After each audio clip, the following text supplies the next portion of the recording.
Les Almohades ont construit des édifices militaires, tours de guet, remparts, forts, dans plusieurs villes du Maghreb et d'Al-Andalousie.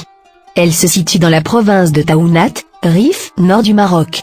Amergou est incontestablement l'ouvrage militaire almoravide le plus important qui nous soit parvenu.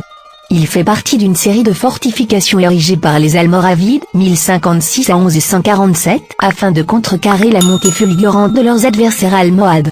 Son style architectural est unique au Maghreb. Cette forteresse almoravide élevée sur le Jbel Amergou est aujourd'hui ruinée mais son enceinte est assez bien conservée. Elle occupe les sommets d'un piton, dont elle épouse la forme, ce qui lui donne un plan polygonal très étiré du nord-ouest au sud-est. L'ensemble mesure 370 mètres et 12 tours, occupe les angles de ce polygone.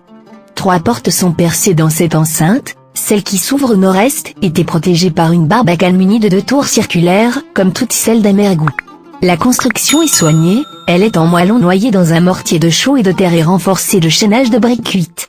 À l'intérieur, une petite casbah était défendue par 4 tours. Une citerne dans la cour sud-est assurait l'alimentation en eau de la garnison. La porte principale, construite en briques étroites et allongées, présente un bel arc en fer à cheval. La casbah fut construite par les Almoravides à la moitié du XIe siècle et se considère un chef-d'œuvre de la construction militaire de l'époque. Elle a d'abord servi d'habitation sous le règne d'Ali ben Youssef ben Tajfin. Par la suite, elle faisait partie d'une série de fortifications érigées par les Almoravides 1056 à 1147 afin de contrarier l'armée almohade. Vers le milieu du XIIe siècle, entre les années 1141 à 1142, elle apparaît comme tête de ligne de la résistance contre l'offensive almohade. Elle est également citée en 1145 à 1146, après la prise de Fès par Abd al-Moumen ibn Ali, où elle servirait de refuge pour les habitants de la ville. Peu de temps après, elle tombe entre les mains des Almohades, date à partir de laquelle elle n'apparaît plus qu'occasionnellement dans les sources historiques. La casbah fait un monument exceptionnel par son plan et sa technique de construction assez atypique des constructions de l'époque.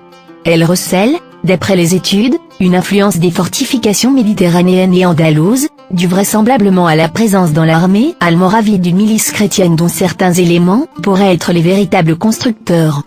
Constituée presque exclusivement de pierre ou de moellons dégrossis, la forteresse présente une forme plus longue que large, occupant toute l'étendue de l'éperon rocheux sur lequel elle est construite, sur une superficie approximative de 1,4 hectares. Adapté à la topographie, le rempart de la casbah offre une multitude d'angles défensifs avec 12 tours de différentes dimensions. La forteresse fut vraisemblablement desservie par des portes droites.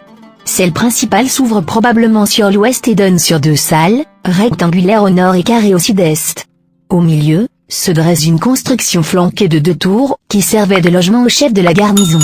La casbah conserve également des silos creusés dans le sol et les traces d'une éventuelle citerne, qui aurait été aménagée au sud-est de la cour centrale. La casbah d'Amergou est actuellement ouverte au public et au tournage cinématographique et documentaire, suite au parachèvement de l'ultime phase de restauration et d'entretien du site.